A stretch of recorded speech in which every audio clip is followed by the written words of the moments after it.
you're deep in it. You're deep in it. You're doing scene work in an outline. You're right there. But again, just occasionally going, is this working? Is this working? Is that still good?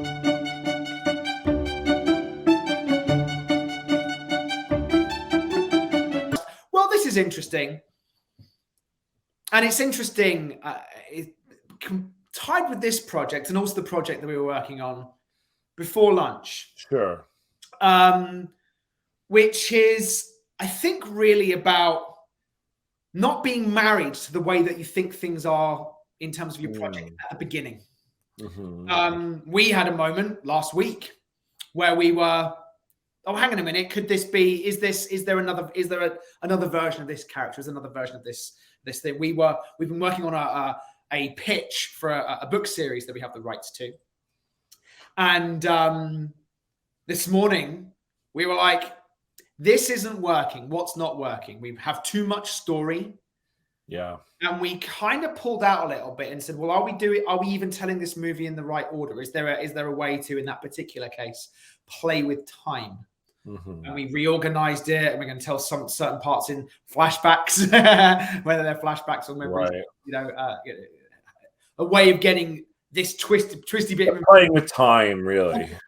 Yeah. And so I think really when it comes to any of one's work, I think it's about that thing of constantly being malleable and constantly being. Right.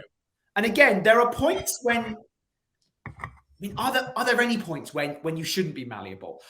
I think potentially when you're getting notes, and the notes might take the concept of the movie in a direction that you don't necessarily agree with. And yet, again, counterpoint to that, you're being paid an enormous amount of money and you want to be involved with it. Like, how can you be the best collaborator? The bit of paper I have above my computer. Right. How can you be the best collaborator? And it means being malleable.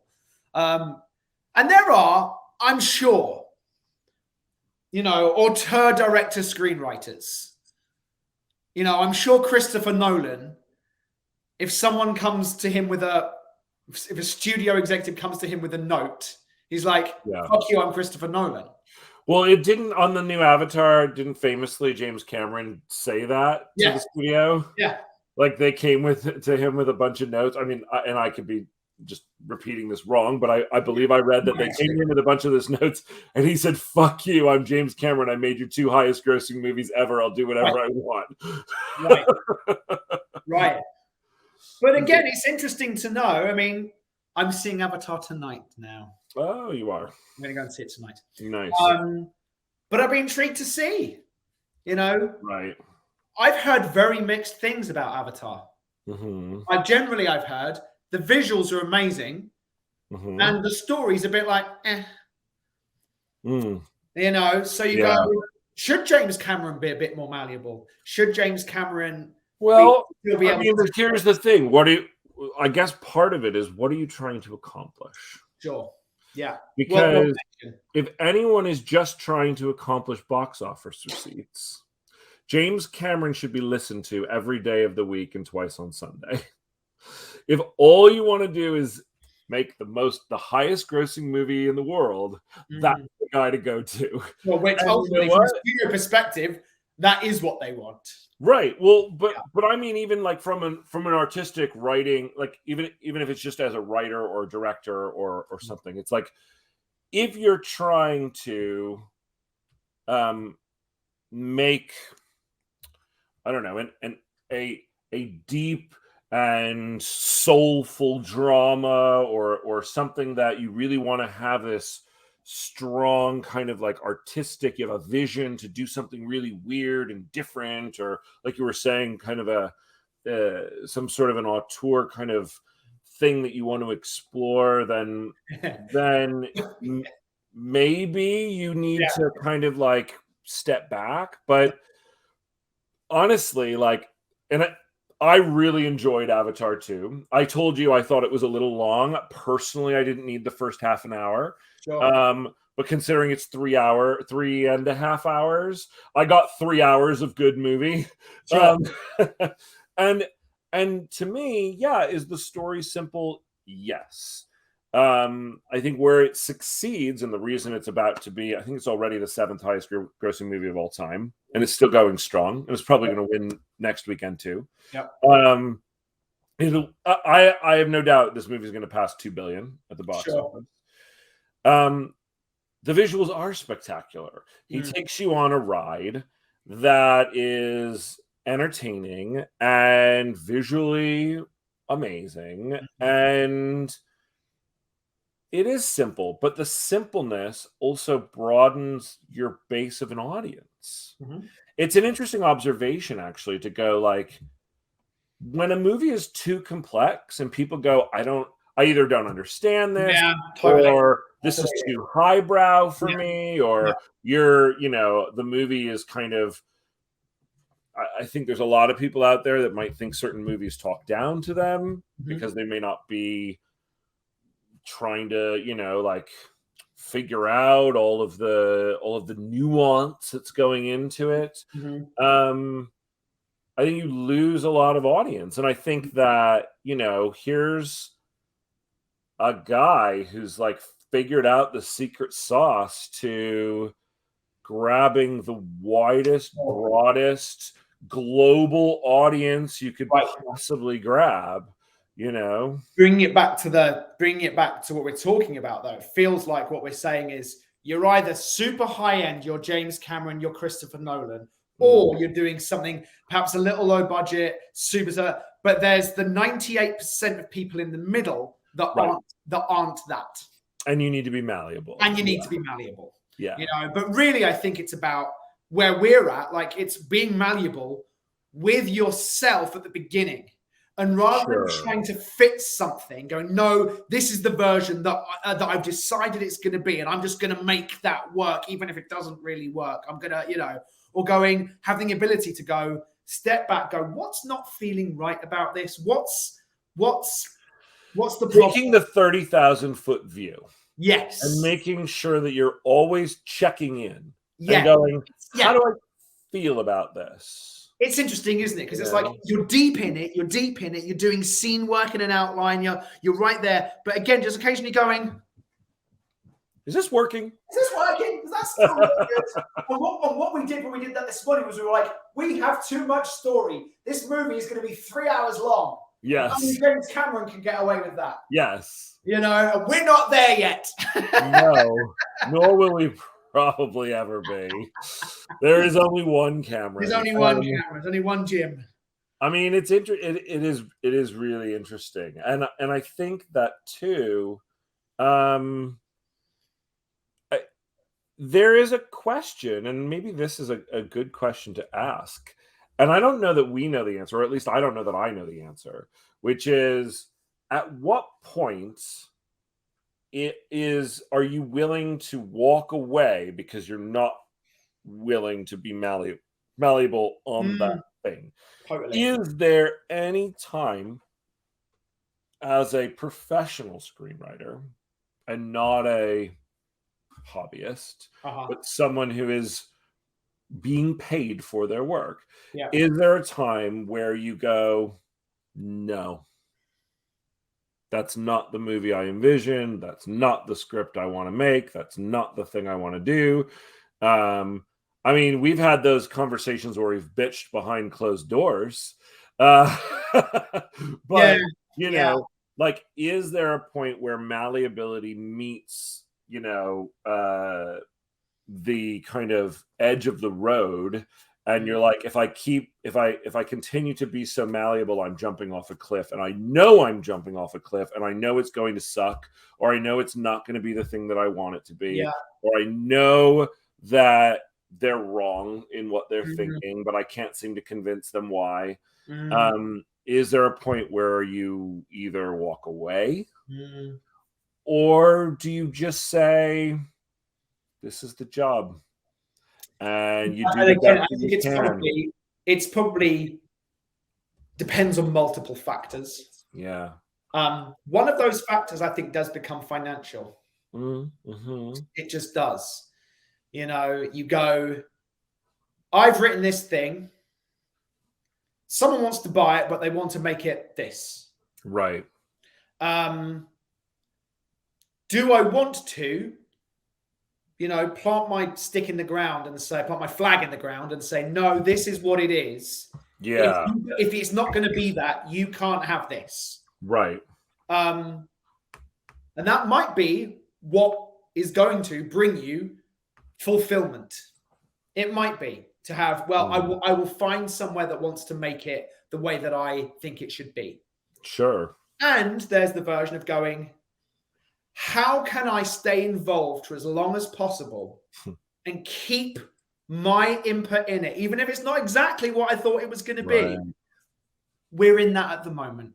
Right. We've been in it for the last 2 years on a project. Yeah. We have a project that we envisioned as an R-rated something. Sure. And slowly over the course of time, the producer's gone, it needs to be lighter than that. Doesn't fit the tone. We did another draft that perhaps brought it into more of a PG-13 space and yet kept the DNA of the original. Yeah.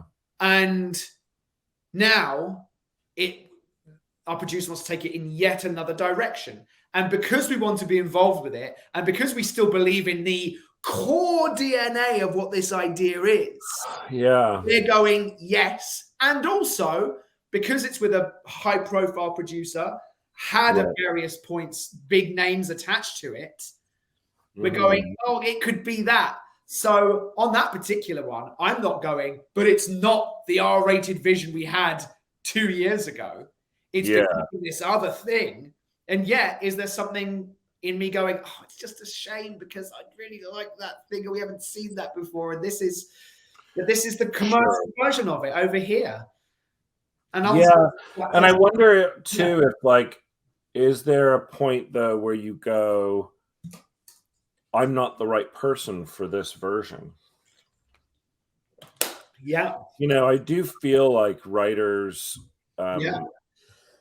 need to know their strengths and the types of movies that they excuse me, sorry, water down the wrong side, and the types of movies that they're at least at that moment in their careers and in their creative lives are going to be able to deliver on. Right. Look, I'm sure there are lots of writers out there who strongly believe that they could write any genre at any time and that they have that creative capacity. And maybe there are. God bless, or kudos.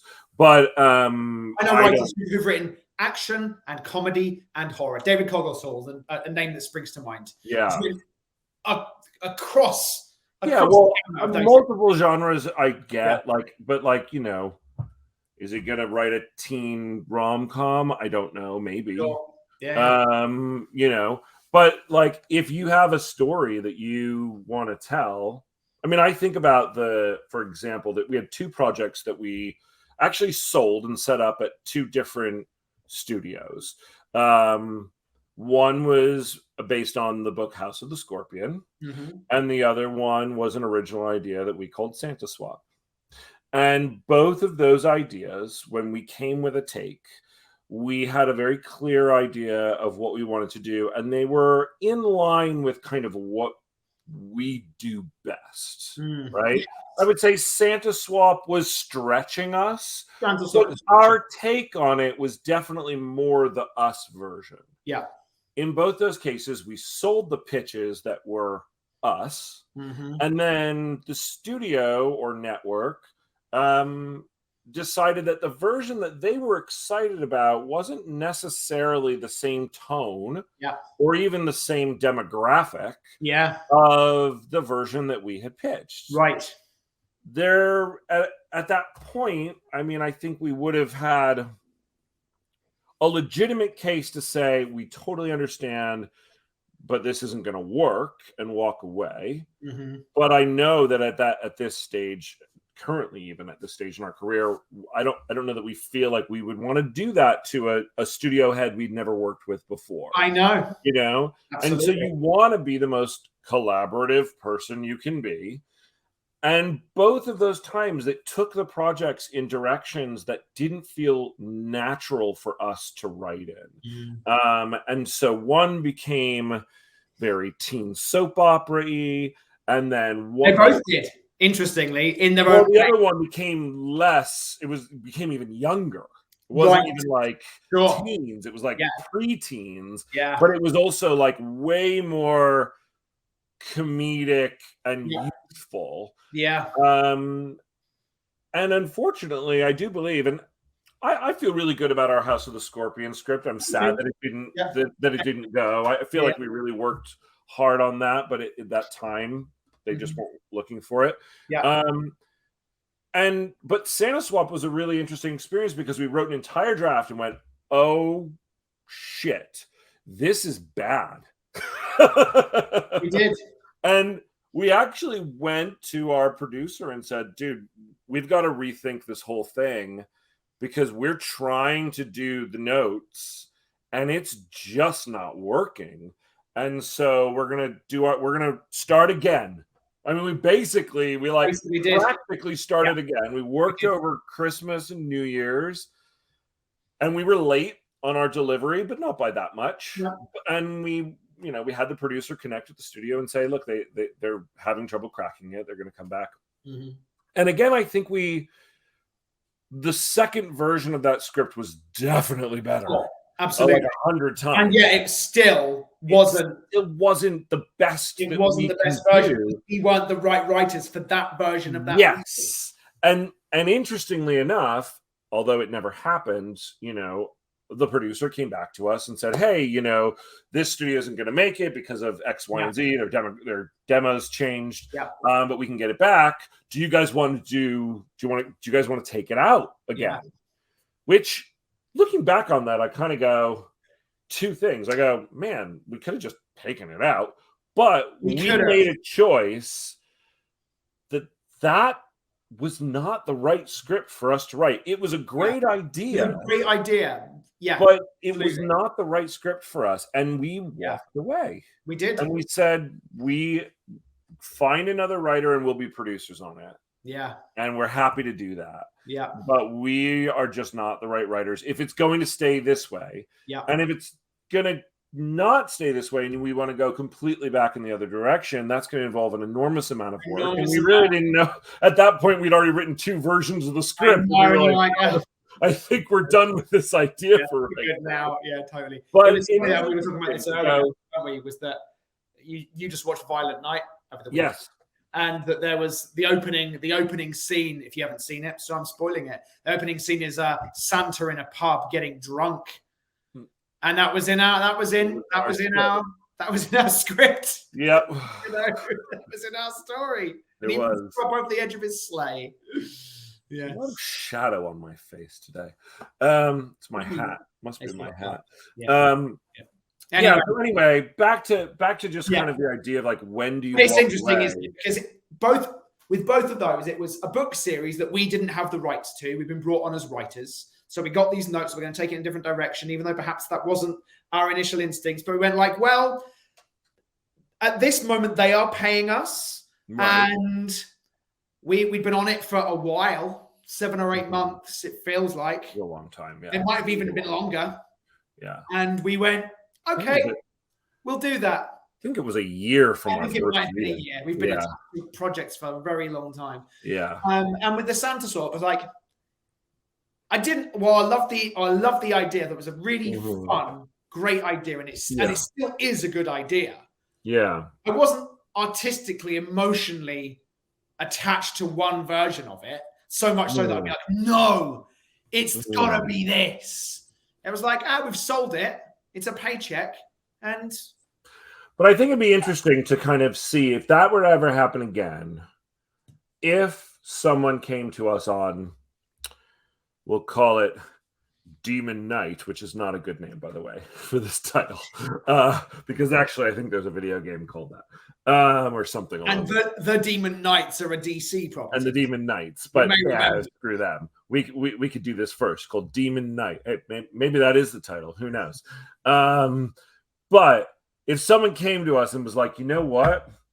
We're going to buy this from you based on this concept. And then we get into our creative meeting and they go, we have this great idea, guys. We're going to do this, but it's going to be with Melissa McCarthy and it's going to be with Yeah. Mila Kunis, Sure. and it's going to be a buddy comedy, and we need like big laughs and big jokes, slapstick humor through the whole thing. It's going to be hysterical. Do we walk? Again, I think it's individual case by case scenario, and I think it's where you're at creatively. It's at the end of the day, are you going to feel happy with what comes out? Are you going to feel happy with what comes out and the amount of money that's in your bank account because of it? Because they can balance each other out. They can, but I think I'm at the place, maybe, again, I'm just speaking for me. I think I'm at the place where I would rather be honest and say, you know what, that I can totally see that version of the movie. Maybe we should find the right writer for that, and we'll continue to produce it for you. Totally.